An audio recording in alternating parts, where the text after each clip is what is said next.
이 머리핀 네가 왜 하고 있니? 아저씨, 이거 우리 엄마가 제일 아끼는 건데 이거 보여주면 아빠가 금방 알아볼 거라고 했어요. 이거지에 당장 안 내보내. 어디 회장님 앞길을 가로막아. 경호원의 거친 손길에 나동그라진 아이가 울음을 터뜨리며 품에서 무언가를 떨어뜨렸습니다. 대리석 바닥에 쨍그랑 소리를 내며 구른 것은 낡은 은빛 나비 머리핀. 그걸 본 현빈 회장의 걸음이 돌처럼 굳어버렸습니다. 얘야 너. 이거 어디서 났어? 대답해봐. 이거 누가 준 거야? 아이의 멱살을 잡듯 다가선 현빈은 아이의 얼굴을 본 순간 그 자리에 주저앉아 짐승처럼 울부짖기 시작했습니다. 우리 엄마 거예요. 엄마가 제일 아끼는 보물인데 이거 보여주면 아빠가 금방 알아볼 거라고 했어요. 혹시 아저씨가 우리 아빠예요? 재벌 회장이 차가운 로비 바닥에 무릎을 꿇고 아이를 끌어안은 채 통곡하는 기괴한 풍경. 이 모든 비극을 만든 진범은 누구이며 회장의 처절한 복수는 어떻게 시작될까요?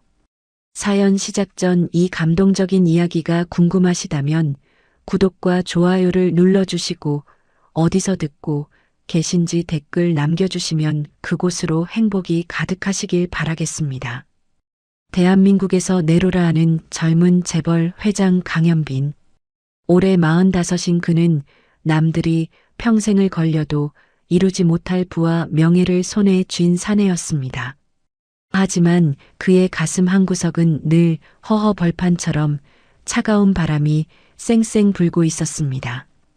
매일 아침 수천 명의 직원이 구두 소리조차 죽이며 고개를 숙여 인사하는 화려한 회사 로비.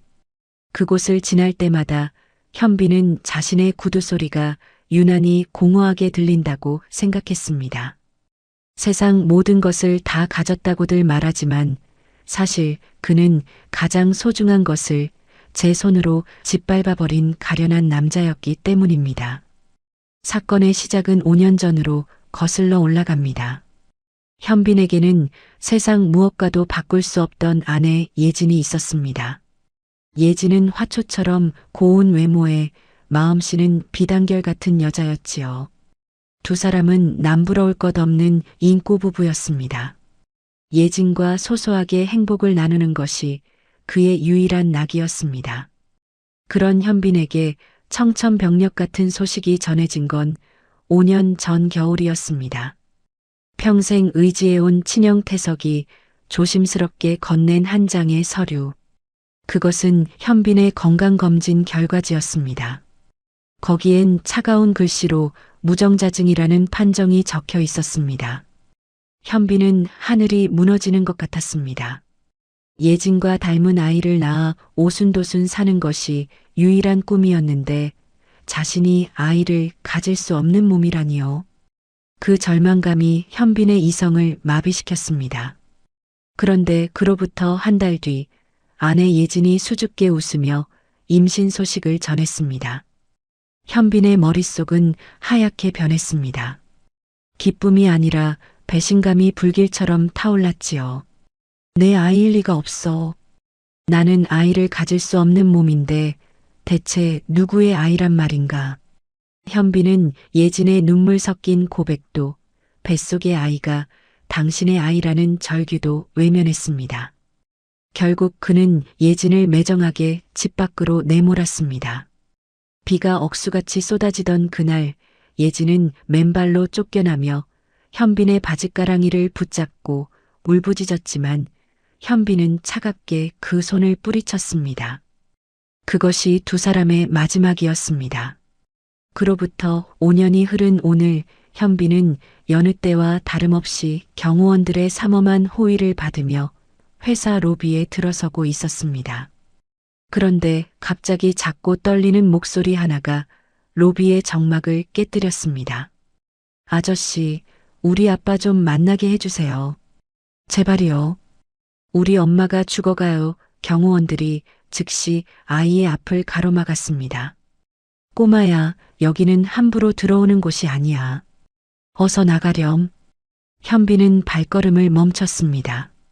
평소라면 비서들에게 맡기고 지나쳤을 테지만 그 가냘픈 목소리가 이상하게 발목을 잡았습니다. 현빈은 천천히 고개를 돌려 아이를 바라보았습니다. 5살쯤 되었을까요? 아이는 때자국이 묻은 낡은 원피스를 입고 있었고 한쪽 신발은 끈이 풀려 너덜거리고 있었습니다. 하지만 아이의 까만 눈망울만은 초롱초롱 빛나고 있었지요. 현빈은 아이를 찬찬히 훑어보다가 그만 심장이 덜컥 내려앉고 말았습니다. 아이의 헝클어진 머리카락 사이로 반짝이는 은빛 나비 모양의 머리핀이 보였기 때문입니다. 현빈은 그 자리에서 얼어붙었습니다. 그 머리핀은 기성품이 아니었습니다. 7년 전 현빈이 예진과 연애하던 시절 그녀의 생일을 맞아 금속 공예를 전공했던 솜씨를 발휘해 밤새 정성껏 두드려 만든 세상에 단 하나뿐인 디자인이었습니다. 나비 날개 끝에는 아주 미세하게 예진의 이니셜 YJ가 새겨져 있었지요. 현빈은 떨리는 손을 뻗어 아이의 머리핀을 살짝 만져보았습니다. 차가운 금속의 질감이 손끝을 타고 전해지는 순간 현빈은 확신했습니다. 이것은 자신이 예진에게 선물했던 그 머리핀이 맞았습니다. 얘야, 이 머리핀 어디서 났니? 현빈의 목소리가 사정없이 흔들렸습니다. 아이는 겁에 질린 눈으로 현빈을 올려다보며 울먹였습니다. 우리 엄마 거예요. 엄마가 제일 아끼는 보물인데 이거 보여주면 아빠가 금방 알아본다고 했어요. 혹시 아저씨가 우리 아빠예요? 아이의 질문에 현빈은 대답 대신 아이의 얼굴을 뚫어지게 쳐다보았습니다. 아이가 입을 뗄 때마다 왼쪽 볼에 쏙 들어가는 깊은 보조개 바로 현빈 자신, 그리고 돌아가신 현빈의 아버지와 할아버지까지 대대로 이어져 내려온 강씨 집안 남자들의 유일한 특징이었습니다. 현빈은 자신의 왼쪽 뺨을 손으로 더듬었습니다. 거울을 볼 때마다 너는 어쩜 그리 아버지를 쏙 빼닮았니라며 어머니가 쓰다듬어 주시던 그 보조개가 지금 눈앞의 어린 소녀에게 똑같이 피어 있었습니다. 현빈은 무릎을 꿇고 차가운 대리석 바닥에 주저앉았습니다. 회장님이 바닥에 주저앉자 로비에 있던 직원들이 경악하며 웅성거리기 시작했습니다. 하지만 현빈에게는 아무 소리도 들리지 않았습니다. 오직 아이의 머리핀과 그 볼에 핀 보조개만이 세상의 전부인 양 보였습니다. 현빈은 아이의 작은 손을 덥석 잡았습니다. 손이 얼음장처럼 차가웠습니다. 엄마 이름이 뭐니? 아이는 소매로 콧물을 닦으며 대답했습니다. 우리 엄마는 손혜진이에요. 엄마는 지금 어디 계시니? 지금 많이 아파서 누워 있어요. 엄마 병원에 가야 하는데 돈이 없어요. 제가 아픈 엄마를 위해 해줄 수 있는 게 아무것도 없어서 아빠를 찾으러 왔어요. 별이는 예진이 혼자서 중얼거리던 아빠 회사의 이름을 기억해내서 이곳까지 찾아온 것이었습니다. 그 이름 손혜진. 5년 동안 단 한 번도 입 밖으로 내지 않았던, 아니 참아낼 수 없었던 이름이 아이의 입술을 타고 현빈의 귓가에 천둥처럼 울려 퍼졌습니다. 가슴속 깊이 대모처럼 박혀있던 아내의 이름이었습니다. 현빈은 아이를 번쩍 안아 올렸습니다. 아이의 몸은 깃털처럼 가벼웠습니다. 그 가벼움이 현빈의 심장을 예리한 칼날로 베어내는 것 같았습니다. 얼마나 굶었으면, 얼마나 고생을 했으면 아이가 이렇게 가벼울까 싶어 현빈의 눈시울이 뜨겁게 달아올랐습니다. 회장님, 다음 일정이 있습니다. 이러시면 곤란합니다. 비서실장이 당황하며 만류했지만 현빈은 거칠게 소리쳤습니다. 다 취소해. 오늘 일정 전부 다 취소하라고. 현빈은 로비에 서 있는 수백 명의 시선은 아랑곳하지 않고 아이를 품에 꼭 안은 자신의 전용 엘리베이터로 향했습니다. 품 안의 아이에게서 예진의 살냄새와 닮은 연한 비누 향이 났습니다. 엘리베이터가 올라가는 동안 현빈은 아이의 머리카락을 조심스레 쓰다듬었습니다. 진실을 확인해야 했습니다. 5년 전 평생을 믿어온 친형 태석이 건네주었던 그 불임 검사 결과지부터 다시 파헤쳐야 했습니다.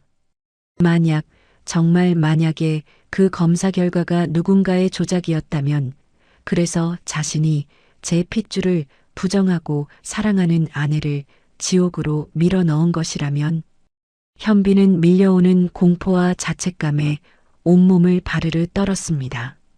현빈의 등 뒤로 차가운 집무실 문이 닫혔고 5년 동안 멈춰있던 진실의 시계추가 무겁고 육중한 소리를 내며 다시 돌아가기 시작했습니다.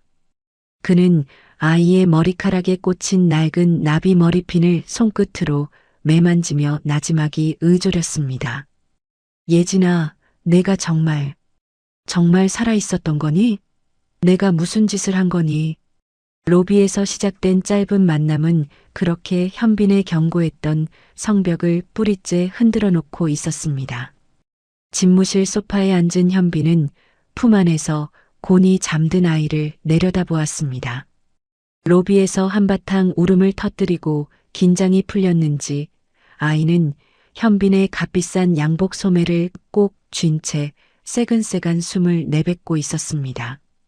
아이의 볼에 패인 보조개를 가만히 보고 있자니 현빈의 가슴 한구석이 칼로 베어낸 듯 아려왔습니다. 5년 전 그 지옥 같았던 겨울날의 기억이 파도처럼 밀려왔기 때문입니다. 그 당시 강현빈은 대기업 그룹의 경영권을 두고 친형 강태석과 미묘한 대립을 이어가고 있었습니다. 아버지는 일찍이 성품이 곱고 사업 수완이 뛰어난 차남 현빈을 후계자로 점찍으셨죠.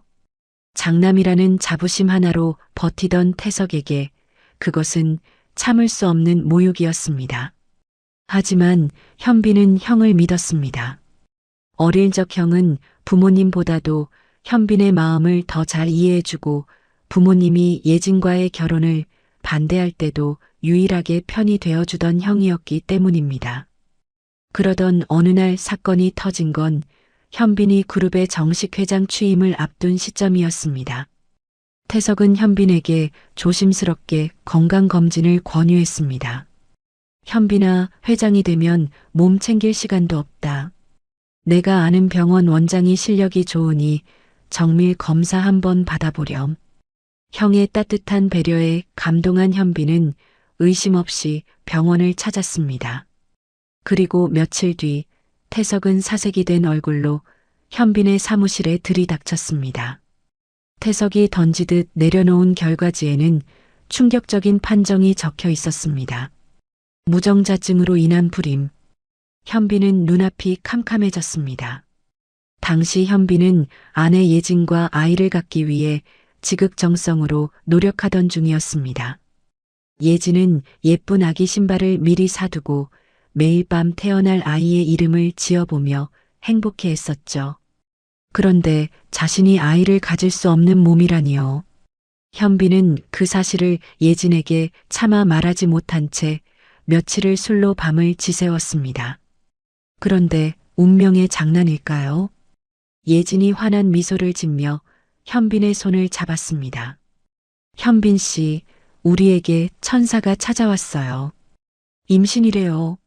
현빈은 그 순간 기쁨보다 차가운 얼음물이 등줄기를 타고 흐르는 기분을 느꼈습니다.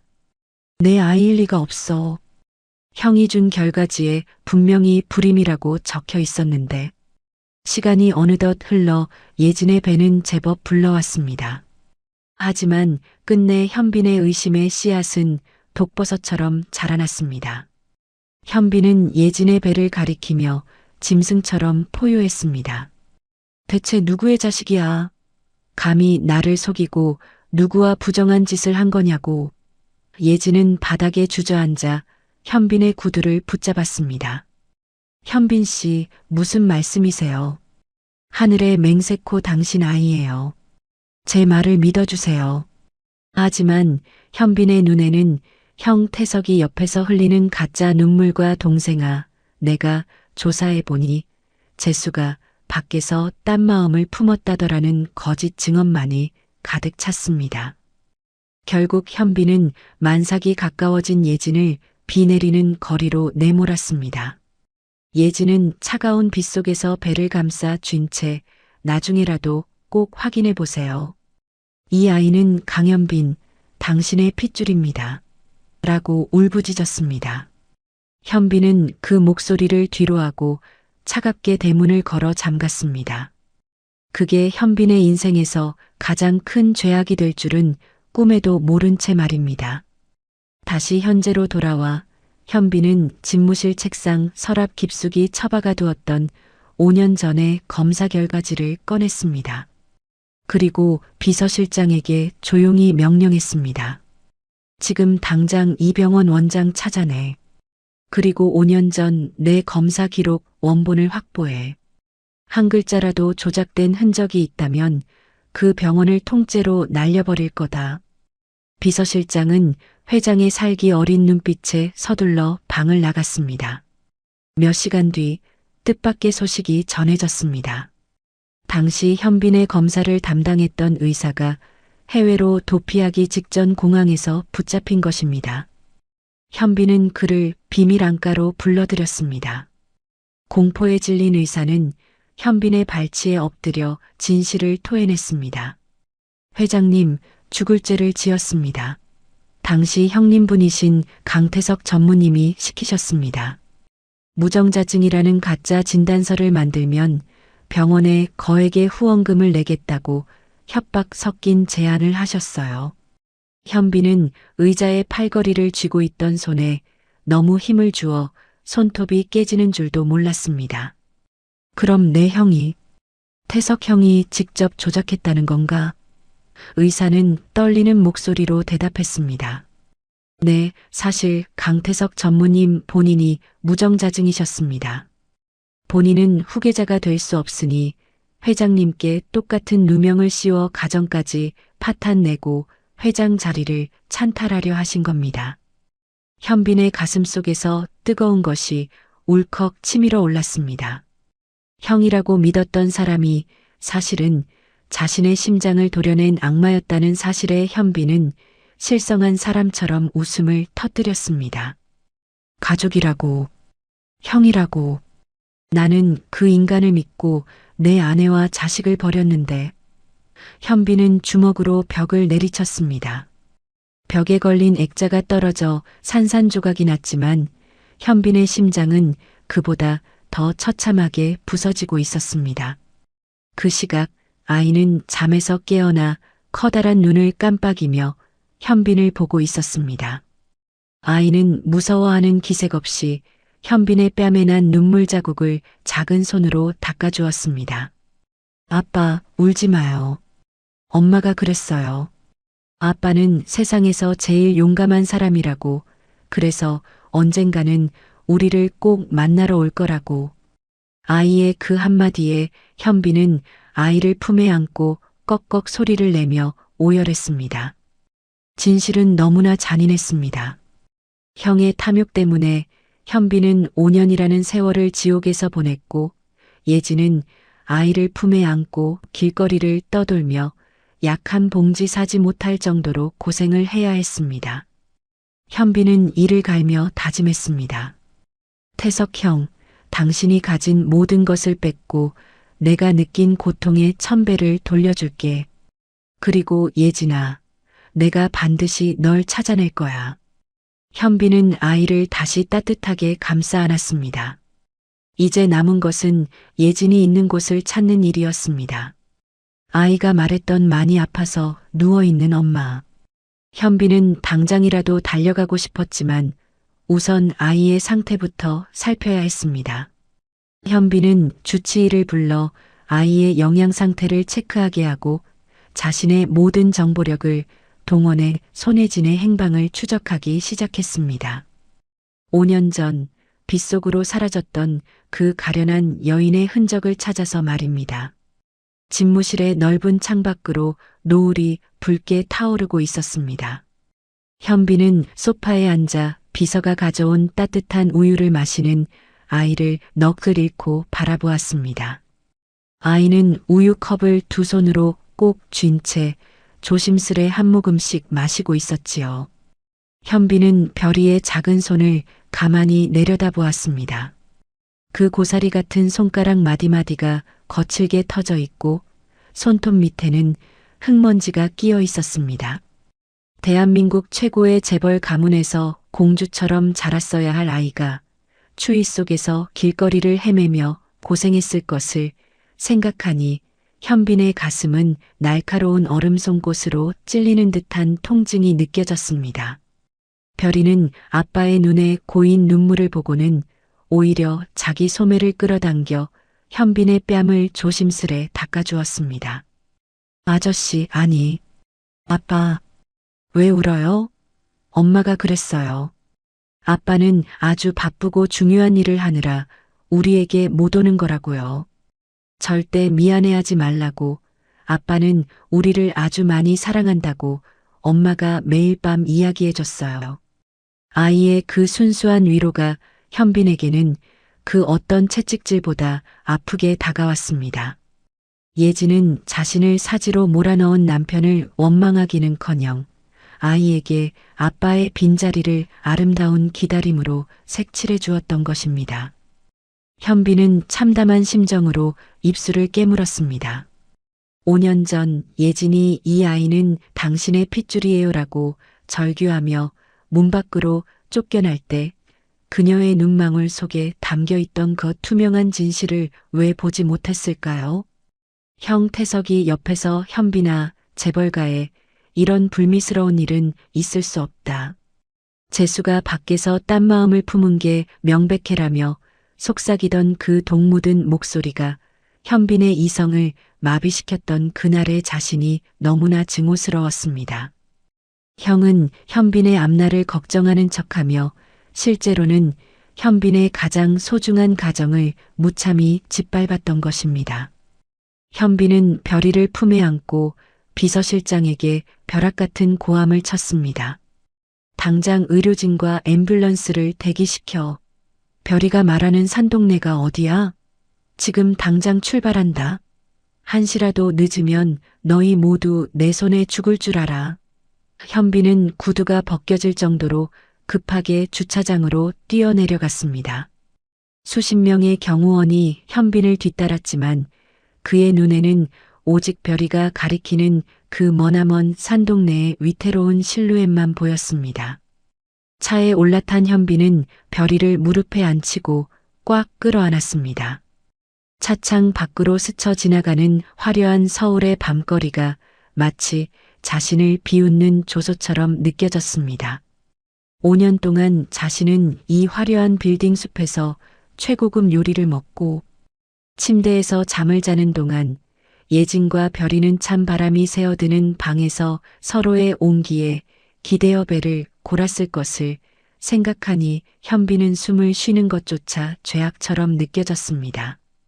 현빈은 아이의 머리카락에 꽂힌 낡은 나비 머리핀을 만지며 흐느꼈습니다.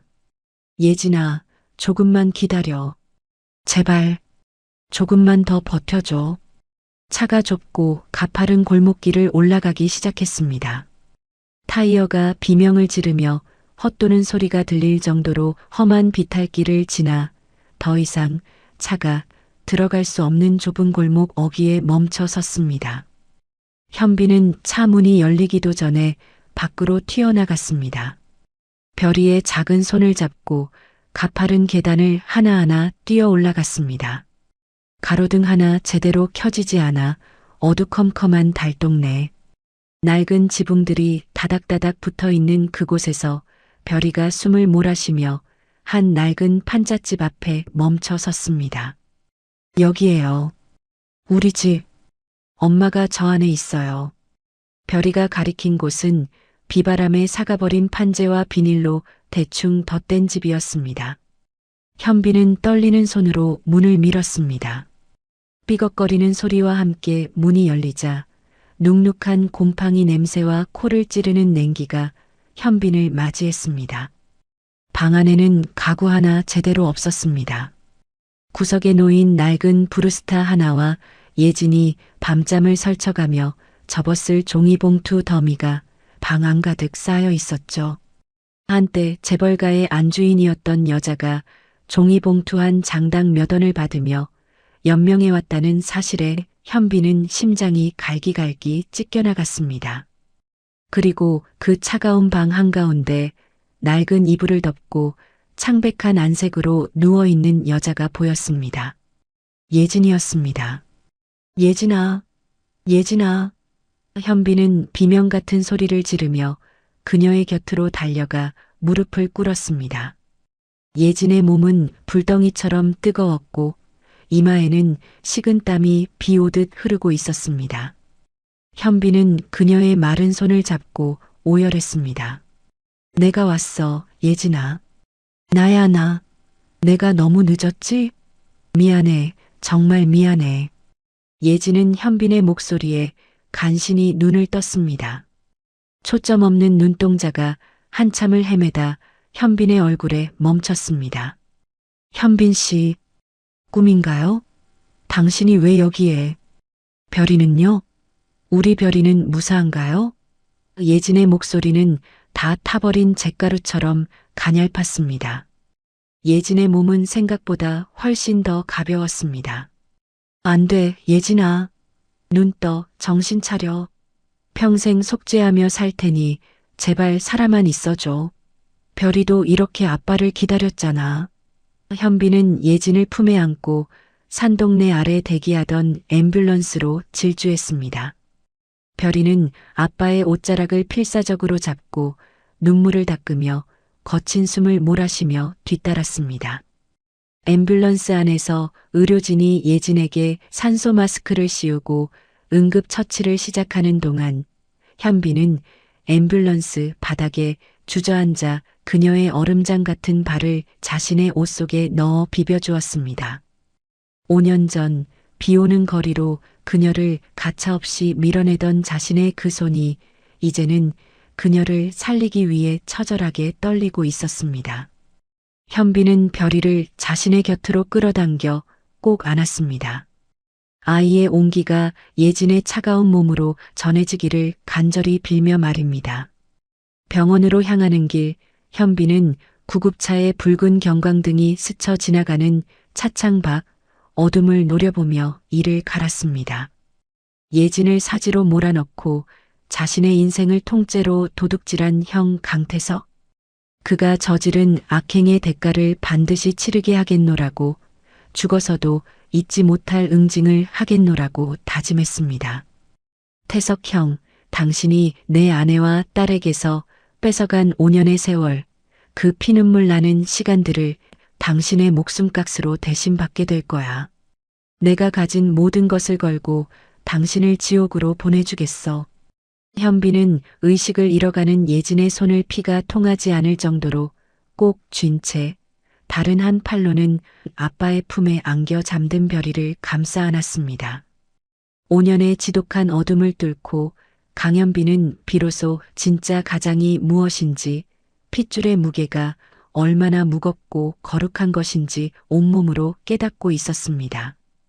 구급차의 비명 같은 사이렌 소리가 고요한 밤의 공기를 찢으며 병원을 향해 질주했고 현빈의 복수와 속죄의 여정도 이제 피할 수 없는 운명이 되어 시작되고 있었습니다. 요란한 사이렌 소리가 적막한 밤 공기를 찢으며 대학병원 응급실 앞에 멈춰 섰습니다. 들것에 실려 내려오는 예진의 모습은 길가의 마른 잎사귀보다 더 위태로워 보였습니다. 차가운 바람에 흩날리는 그녀의 머리카락 사이로 현빈이 선물했던 나비 머리핀의 빈자리가 유난히 시리게 다가왔습니다. 현빈은 예진의 마른 손을 꼭 쥔 채 수술실 문턱까지 함께 달렸습니다. 그의 구두 소리가 대리석 복도에 울려 퍼질 때마다 현빈의 심장은 금방이라도 터져버릴 듯 요동쳤습니다.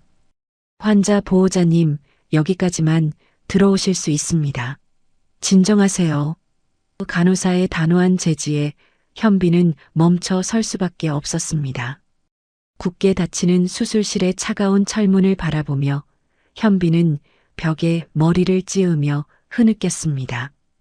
우리 아이가 태어나면 이 세상에서 가장 행복한 아이로 만들어주자며 수줍게 웃던 예진의 목소리가 환청처럼 들려왔습니다. 그토록 사랑했던 여자를 이 지독한 추위와 배고픔 속에 방치했다는 자책감이 현빈의 전신을 갈기갈기 찢어놓았습니다. 현빈은 복도 의자에 털썩 주저앉아 곁에 서 있던 별이를 품으로 끌어당겼습니다. 아이의 작은 몸이 밤바람과 공포로 덜덜 떨리고 있었습니다. 현빈은 자신의 코트를 벗어 별이를 꽁꽁 싸매주었습니다. 별아, 미안하다. 이 아빠가 너무 늦어서 정말 미안해. 별이는 아빠의 가슴에 얼굴을 묻고 작은 목소리로 속삭였습니다. 아빠, 엄마가 예전에 그랬어요. 아빠는 지금 너무 중요한 일을 하고 계셔서 우리에게 못 오는 거라고 하지만 기다리면 꼭 우리를 만나러 올 거라고요. 아이의 천진난만한 말은 현빈의 가슴에 날카로운 빗으로 박혔습니다. 예진은 남편에게 버림받은 그 모진 세월 동안에도 시린 계절의 외로움을 아빠를 향한 그리움으로 바꿔 아이에게 심어주었던 것입니다. 현빈은 비서실장에게 전화를 걸어 낳고 서늘한 목소리로 명령했습니다. 강태석, 그 인간 지금 어디 있어? 당장 내 눈앞으로 끌고 와. 아니, 내가 직접 가겠다. 그 인간이 평온하게 밤을 즐기고 있다면 내가 그 평온을 지옥으로 바꿔줄 테니까. 현빈은 별이를 믿음직한 경호원들에게 맡기고 병원을 나섰습니다. 밖으로 나오자 밤 공기는 더욱 차갑게 식어 있었고 마른 잎들이 발치에서 바스락거리며 흩날리고 있었습니다. 현빈은 자신의 차에 올라타 형 태석의 별장으로 향했습니다. 태석은 현빈을 몰아내고 가로챈 지분으로 강변의 화려한 저택에서 호의호식하고 있었습니다. 현빈은 가속 페달을 밟으며 이를 갈았습니다. 그동안 자신이 믿었던 형이 사실은 자신의 심장을 도려낸 악마였다는 사실이 여전히 믿기지 않았습니다. 별장에 도착한 현빈은 거칠게 문을 박차고 들어갔습니다. 거실에서는 태석이 고급 와인을 마시며 창밖의 달빛을 감상하고 있었습니다. 현빈의 갑작스러운 등장에 태석은 당황하며 들고 있던 잔을 떨어뜨렸습니다. 유리잔이 깨지는 날카로운 소리가 정막을 깨뜨렸습니다. 현빈아? 이 늦은 시간에 연락도 없이 어쩐 일이냐?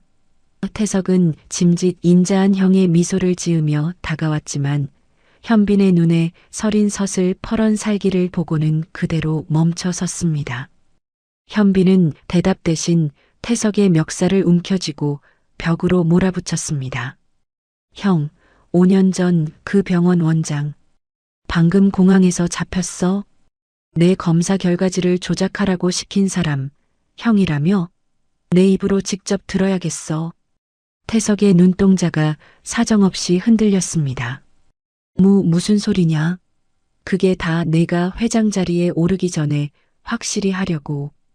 태석의 비겁한 변명이 채 끝나기도 전에 현빈의 묵직한 주먹이 태석의 얼굴을 강타했습니다. 확실히 하려고?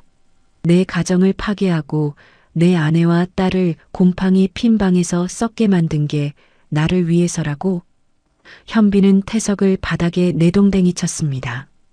형이 아이를 가질 수 없는 몸이라서 후계자가 못 될까봐 나한테 그 더러운 누명을 씌운 거 이미 다 확인했어. 형이 여기서 비싼 와인을 마시는 동안 내 딸은 길거리에서 1,000원만 달라고 구걸을 하고 있었어. 내 아내는 약 한 봉지 못 사서 죽어가고 있었다고. 현빈의 포효가 거실 천장을 뒤흔들었습니다. 태석은 바닥을 기며 현빈의 구두를 붙잡았습니다. 현빈아, 잘못했다. 내가 잠시 재물에 눈이 멀어 미쳤었나 봐. 제발 한 번만 용서해다오. 우리는 형제 아니냐? 현빈은 차갑게 형의 손을 걷어찼습니다. 형제? 당신 입에서 형제라는 말이 나와? 그건 병실에 누워있는 예진이한테 가서 빌어. 만약 예진이가 잘못되면 당신은 살아서 이 방을 나가지 못할 거야. 내가 가진 모든 것을 써서 당신을 가만두지 않을 테니까. 현빈은 태석을 경호원들에게 넘기며 차갑게 지시했습니다. 이 인간 경찰에 넘기기 전에 내가 받은 고통만큼 똑같이 돌려줘. 내 가족이 겪은 그 처절한 외로움을 뼈저리게 느끼게 해줘. 현빈은 미련 없이 별장을 나왔습니다. 차 안으로 스며드는 밤 공기가 예전보다 훨씬 더 날카롭고 시리게 느껴졌습니다. 다시 병원으로 돌아온 현빈은 수술실 앞을 지켰습니다. 머릿속에서는 과거 예진과 보냈던 행복했던 순간들이 주마등처럼 스쳐 지나갔습니다. 처음 만났던 날의 수줍은 미소, 임신 소식을 전하며 기뻐하던 눈물, 그 모든 소중한 기억을 자신의 손으로 짓밟았다는 사실에 현빈은 가슴을 쥐어뜯었습니다. 몇 시간이 지났을까요? 드디어 수술실의 등이 꺼지고 의사가 피곤한 기색으로 걸어 나왔습니다. 고비는 넘겼습니다. 하지만 상태가 너무 좋지 않아 의식이 돌아오기까지는 지켜봐야 합니다. 현빈은 그제야 다리에 힘이 풀려 바닥에 주저앉았습니다. 수술실에서 나오는 예진의 손을 잡으니 새벽녘의 서리처럼 차갑던 온기가 아주 조금은 돌아온 것 같았습니다. 현빈은 예진의 침대 곁에 앉아 그녀의 수척해진 얼굴을 어루만졌습니다. 병실 창밖으로는 가느다란 빗줄기가 추적추적 내리기 시작했습니다. 메마른 땅을 적시는 빗소리를 들으며 현빈은 예진의 손에 자신의 얼굴을 묻었습니다. 예진아, 이제 아무 걱정 마. 우리를 괴롭힌 자들은 다 대가를 치를 거야. 내가 꼭 그렇게 만들 거야. 현빈의 눈물이 예진의 마른 손등 위로 뚝뚝 떨어졌습니다. 병원 안은 일정하게 울리는 기계음만이 정막을 채우고 있었습니다. 현빈은 예진의 침대 곁에 웅크리고 앉아 그녀의 창백한 얼굴에서 한시도 눈을 떼지 못했습니다. 수술은 무사히 끝났다지만 오랜 시간 영양실조와 고된 노동으로 쇠약해진 몸은 좀처럼 의식을 회복하지 못하고 있었습니다. 현빈은 아내의 가느다란 손가락을 제 뺨에 가져다 대었습니다. 5년 전 이 고운 손으로 정성껏 아침상을 차려주고 현빈의 넥타이를 매만져주던 예진의 온기가 그리워 가슴이 미어지는 것 같았습니다. 침대 밑에는 경호원들이 급히 가져다 준 간이 침대에 별이가 잠들어 있었습니다. 아이는 잠결에도 무서운 꿈을 꾸는지 아빠의 바짓가랑이를 꼭 쥐고 놓지 않았습니다. 현빈은 조심스레 몸을 숙여 아이의 헝클어진 머리카락을 쓸어 넘겨주었습니다. 창밖으로 비치는 가로등 불빛에 아이의 볼이 반짝였습니다. 현빈은 아이의 작은 손등 위에 조심스럽게 입을 맞추었습니다. 미안하다, 내 딸아. 이 못난 아빠가 너를 이제야 알아봐서 정말 미안해. 현빈은 스스로를 자책하며 다짐했습니다. 다시는 이 아이의 손에 구걸하는 1,000원짜리 지폐가 들리게 하지 않겠노라고. 이 아이가 흘린 눈물만큼 형 태석에게 피눈물을 흘리게 하겠노라고 말입니다. 날이 밝자마자 현빈은 비서실을 총동원하여 형 태석의 뒤를 낱낱이 파헤치기 시작했습니다. 단단히 결심한 현빈의 눈빛은 마치 먹잇감을 노리는 매처럼 매서웠습니다. 형이 그동안 회사 자금을 빼돌려 만든 비자금 내역을 단 하나도 빠짐없이 찾아내 해외 계좌, 차명 주식, 숨겨둔 부동산까지 싹 긁어 모아라. 법정에서 형이 다시는 세상 구경을 하지 못하게. 현빈의 목소리는 낮았지만 그 안에 담긴 분노는 용암처럼 뜨겁게 끓어오르고 있었습니다.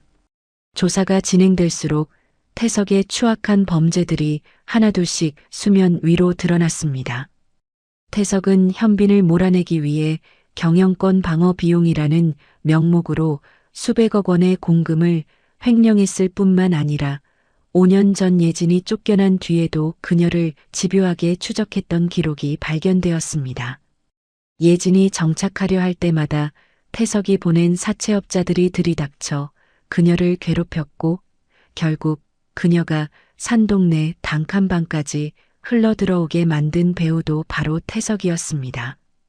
예진이 겪은 비참한 생활은 우연이 아니라 태석이 그녀를 철저히 고립시키고 현빈의 눈에서 영영 지워버리기 위해 설계한 잔인한 사냥의 결과였습니다. 현빈은 그 보고서를 읽으며 손을 부르르 떨었습니다. 형, 사람이 어떻게 이럴 수가 있어? 내 아내를 사지로 밀어넣고도 모자라. 내 핏줄까지 길거리로 내몰다니. 현빈은 주먹으로 책상을 내리쳤습니다. 그동안 자신이 유일하게 믿고 의지했던 혈육이 사실은 자신의 가정과 인생을 뿌리째 뽑아버리려 했던 악마이었다는 사실에 현빈은 소름이 돋았습니다. 태석은 현빈의 아이가 태어나면 자신의 상속 지분이 줄어들 것을 우려해 현빈에게 무정자증이라는 가짜 굴레를 씌우고 한 가정을 파탄냈던 것입니다. 그때 병실에서 급박한 연락이 왔습니다. 예진의 의식이 서서히 돌아오고 있다는 소식이었습니다. 현빈은 서류 더미를 내팽개치고 병실로 질주했습니다.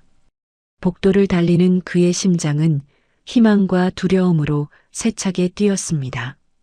병실 문을 열고 들어가자 별이가 엄마의 침대맡에서 엄마, 눈 좀 떠보세요.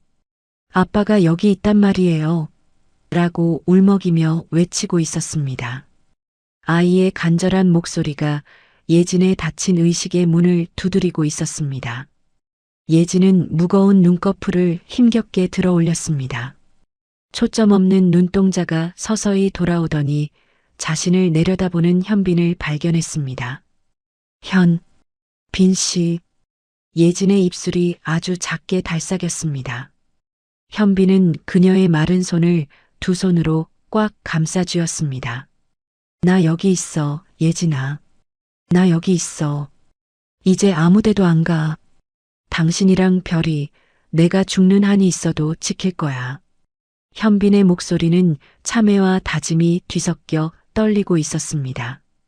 예진의 눈에서 맑은 눈물 한 방울이 흘러내렸습니다. 그녀는 힘겹게 손을 뻗어 현빈의 뺨을 어루만졌습니다. 믿어줄 줄 알았어요. 언젠가는 당신이 우리 별이를 찾아올 줄 알았어요. 예진의 목소리는 가늘었지만 그 안에는 강인한 모성애와 남편을 향한 변치 않는 믿음이 서려 있었습니다. 현빈은 아내의 손바닥에 얼굴을 묻고 아이처럼 엉엉 소리를 내어 울었습니다. 자신의 어리석음으로 버렸던 그 믿음이 얼마나 소중한 것이었는지 비로소 깨닫는 순간이었습니다. 현빈은 예진의 이마에 입을 맞추며 속삭였습니다. 예진아, 형이 저지른 짓들 내가 다 바로잡을게. 우리를 괴롭힌 자들이 법의 심판을 받는 걸 당신 눈으로 똑똑히 보게 해줄게. 그러니까 제발 힘내야 해. 우리 별이 이제 맛있는 것도 많이 먹고 예쁜 옷도 입혀야지. 예진은 희미하게 웃으며 고개를 끄덕였습니다. 별이도 엄마와 아빠 사이에 끼어들어 두 사람의 손을 하나로 모았습니다. 세 사람의 체온이 섞이며 병실 안의 차가운 공기를 녹여내고 있었습니다. 창밖에는 어느덧 밤이 깊어 서늘한 밤이슬이 내리고 있었습니다. 하지만 병실 안은 그 어느 때보다 따뜻한 온기로 가득 찼습니다. 5년이라는 긴 세월 동안 얼어붙어 있던 현빈의 심장이 비로소 녹아내리는 밤이었습니다.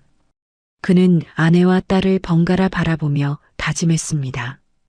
이제 강현빈의 인생에 남은 목적은 단 하나, 자신들을 파멸시키려 했던 형의 가면을 벗기고 빼앗긴 행복을 온전하게 되찾아오는 것뿐이었습니다. 현빈은 이제 전장으로 나갈 준비를 마친 장수처럼 단호하게 자리에서 일어났습니다. 다음 날 열릴 긴급 이사회에서 형 태석의 모든 죄상을 만천하에 공개하고 그를 나락으로 떨어뜨릴 완벽한 덫을 놓기 시작했습니다. 병실 창밖으로는 가을볕이 따사롭게 내리쬐고 있었지만 현빈의 마음은 서슬 퍼런 칼날처럼 차갑게 가라앉아 있었습니다. 그는 밤새 머리맡을 지켰던 아내 예진의 손을 한 번 더 꼭 쥐어준 뒤 단정하게 넥타이를 고쳐매었습니다. 오늘은 자신의 인생을 송두리째 앗아갔던 형 강태석과 마지막 단판을 짓는 날이었습니다. 현빈은 거울 속의 자신을 향해 굳게 다짐했습니다. 더 이상 형이라는 이름 뒤에 숨은 괴물을 용서하지 않겠노라고 말입니다. 그 시각 그룹 본사 대회실에서는 긴급 이사회가 열리고 있었습니다. 강태석은 현빈이 자리를 비운 사이 자신이 회장직을 찬탈할 심산으로 이사들을 미리 포섭해두고 있었습니다. 강현빈 회장이 개인적인 사유로 업무를 소홀히 하고 있습니다. 그룹의 안정을 위해 제가 임시 회장직을 맡는 것이 타당합니다. 태석은 짐짓 근엄한 표정으로 이사들을 설득하고 있었습니다. 이사들 사이에서 웅성거림이 일어날 때쯤 대회실의 육중한 문이 벌컥 열렸습니다. 강현빈이었습니다. 그의 뒤로는 비서실장과 변호인단, 그리고 검은 양복을 입은 수사관들이 줄지어 들어왔습니다. 태석의 안색이 순식간에 흑빛으로 변했습니다. 현빈아, 내가 여길 어떻게... 병원에 있어야 할 사람이 왜 나왔어? 태석의 목소리가 가늘게 떨렸습니다. 현빈은 대답 대신 태석의 앞에 두툼한 서류 뭉치를 내던졌습니다. 서류들이 테이블 위로 흩어지며 태석의 추악한 민낯을 드러냈습니다. 형, 이게 뭔지 설명해봐. 형이 무정자증이라는 사실을 숨기기 위해 내 검사 결과지를 조작한 기록, 그리고 지난 5년 동안 예진이를 산동네까지 몰아넣으며 괴롭혔던 용역 업체 결제 서류까지 전부 여기 있어. 현빈의 목소리는 낮았지만 대회실 전체를 압도할 만큼 위험이 있었습니다. 이사들이 서류를 돌려보며 경악을 금치 못했습니다. 이게 정말 사실입니까? 강태석 전무가 이런 짓을 했단 말입니까? 이사들의 비난 섞인 시선이 태석에게 꽂혔습니다. 태석은 주저앉을 뻔한 다리에 힘을 주며 악을 썼습니다. 이건 다 조작이야. 강현빈이 나를 몰아내려고 만든 가짜라고. 하지만 현빈은 조용히 리모컨을 눌렀습니다. 화면에는 5년 전 현빈을 진료했던 의사의 자백 영상과 태석이 비밀리에 자금을 세탁했던 해외 계좌 내역이 낱낱이 공개되었습니다. 형이라는 사람이 어떻게 나한테 이럴 수 있어? 내 딸과 예진이를 보면서도 형은 양심의 가책도 느끼지 않았어? 현빈의 눈에서 뜨거운 분노의 눈물이 흘러내렸습니다. 형이 빼돌린 수백억의 비자금보다 내 아내와 딸이 그동안 겪은 비참한 생활이 나를 더 미치게 해. 형은 이제 끝이야. 현빈의 선언과 동시에 수사관들이 태석의 양팔을 붙잡았습니다. 태석은 수갑이 채워지는 순간에도 현빈을 향해 저주를 퍼부었습니다. 너라고 무사할 줄 알아? 내가 내 손으로 아내를 버린 건 변하지 않아. 태석의 비명 같은 소리가 복도 끝까지 울려 퍼졌지만 현빈은 더 이상 흔들리지 않았습니다. 그래, 그 죄는 내가 평생 예진이와 별이에게 갚으며 살 거야. 하지만 당신은 그 죄를 빌 기회조차 없을 거야. 태석이 끌려나간 대회실은 찬물을 끼얹은 듯 조용해졌습니다. 이사회를 마친 현빈은 곧장 병원으로 향했습니다. 병원 옥상 정원에는 이제 막 기력을 회복한 예진이 휠체어에 앉아 떨어지는 낙엽을 보고 있었습니다. 별이는 엄마의 무릎 위에 앉아 아빠가 오기만을 기다리고 있었죠. 현빈은 멀리서 그 두 사람의 뒷모습을 보며 잠시 멈춰섰습니다. 서늘한 가을바람에 흔들리는 아내의 머리카락을 보며 다시금 목이 메어왔습니다. 예진아, 별아. 현빈의 부름에 두 사람이 동시에 고개를 돌렸습니다. 예진의 얼굴에는 따뜻했던 미소가 희미하게 돌아와 있었습니다. 현빈은 달려가 두 사람을 한꺼번에 품에 안았습니다. 다 끝났어. 이제 우리를 괴롭힐 사람은 아무도 없어. 집으로 가자. 우리 세 식구가 처음 만났던 그 행복했던 집으로. 현빈의 품 안에서 예진은 참았던 눈물을 터뜨렸습니다. 고마워요, 현빈 씨.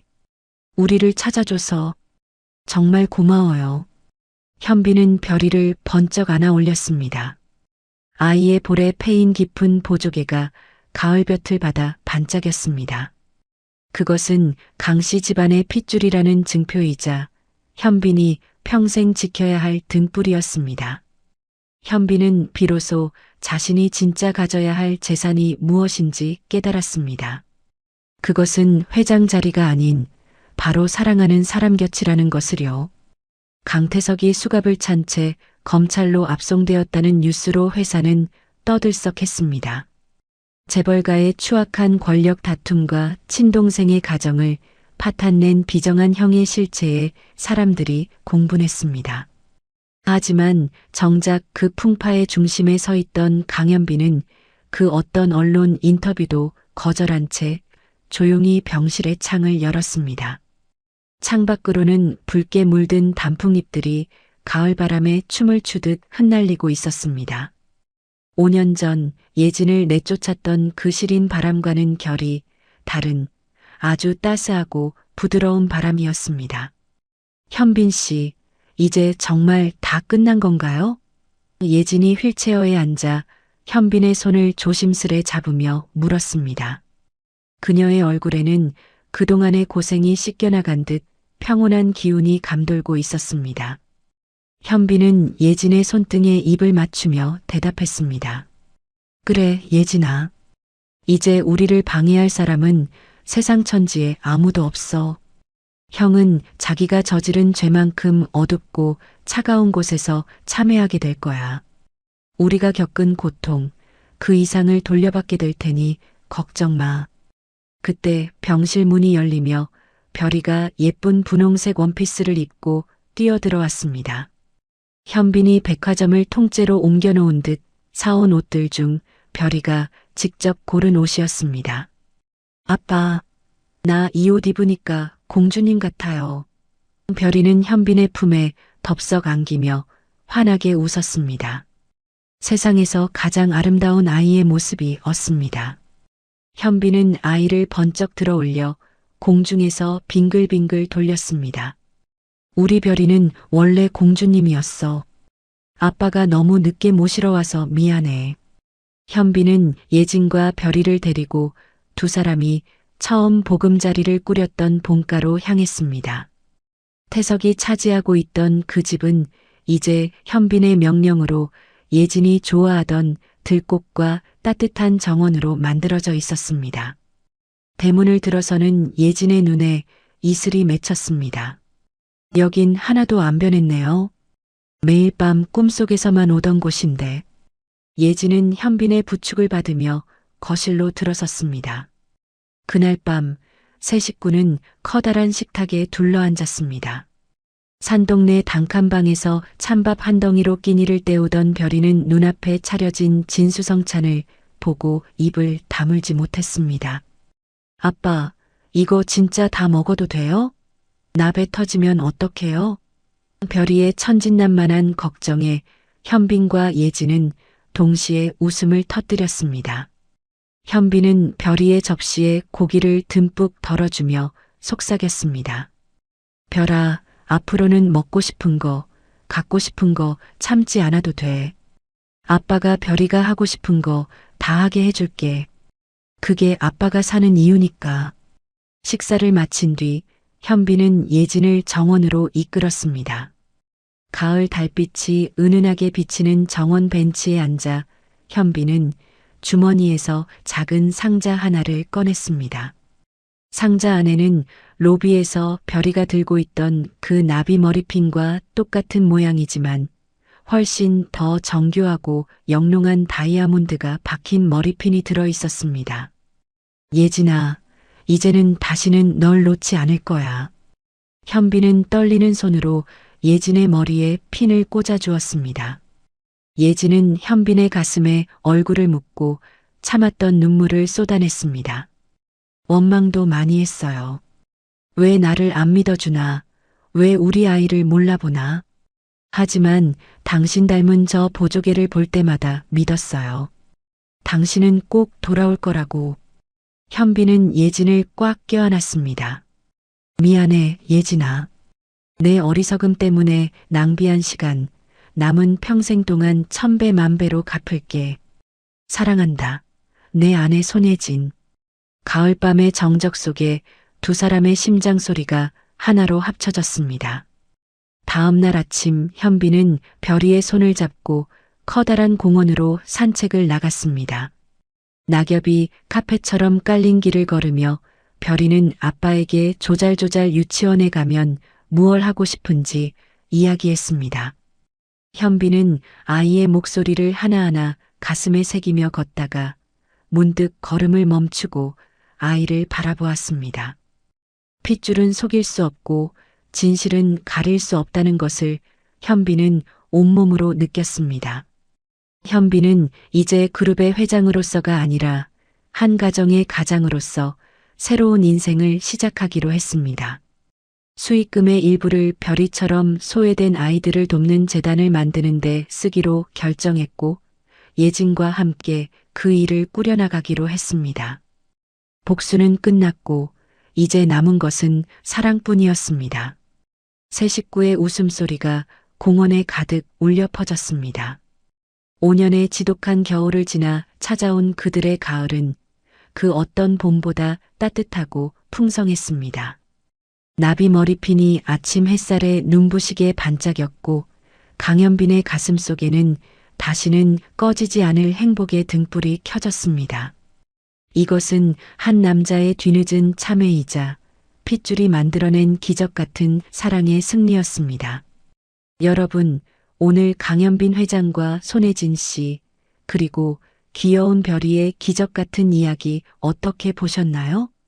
사랑하는 사람을 제 손으로 밀어내고 지옥 같은 5년을 보낸 남자의 뒤늦은 참회, 그리고 그 모진 풍파 속에서도 천륜의 끈을 놓지 않았던 여인의 지고지순한 사랑이 참으로 가슴을 울립니다. 결국 진실은 가을날의 맑은 햇살처럼 밝혀지게 마련이고 피부치의 인연은 그 무엇으로도 끊을 수 없다는 것을 다시 한번 깨닫게 됩니다. 살다 보면 때로는 눈앞의 거짓에 속아 소중한 사람에게 상처를 주기도 하지만 진심으로 뉘우치고 용서를 구한다면 운명은 반드시 다시 한 번의 기회를 선물하는 것 같습니다. 오늘 이 이야기가 여러분의 마음속에도 따뜻한 위로와 희망의 씨앗이 되었기를 진심으로 바랍니다. 주변에 소중한 가족이 있다면 오늘 한 번 더 따뜻하게 손잡아 주시는 건 어떨까요? 이야기를 끝까지 들어주신 분이 계시다면 잘 들었다고 댓글 하나만 남겨주세요. 감사합니다.